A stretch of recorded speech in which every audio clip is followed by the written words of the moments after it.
তোমরা নাচুনি? একটু নাচো তো। কোথায় গেল মাটা? ঢাকাই সিনেমার আলোচিত নায়িকা পরিমণির পালক মেয়ের একটি ভিডিও ঘিরে এখন সামাজিক যোগাযোগ মাধ্যমে তুমুল আলোচনা। ছোট্ট মেয়েটির মিষ্টি কথা আর সাবলীল ভঙ্গি মুহূর্তেই মন জয় করেছে নেটিজেনদের। ভিডিওতে দেখা যায় খুব সুন্দর করে কথা বলছে সে, আর তাতেই মুগ্ধ ভক্তরা।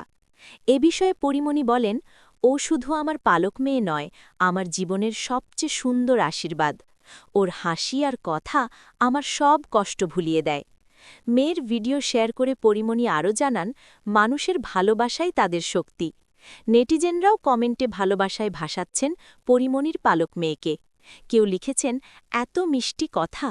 আবার কেউ বলছেন, পরিমণির ঘরটা সত্যিই ভালোবাসায় ভরা।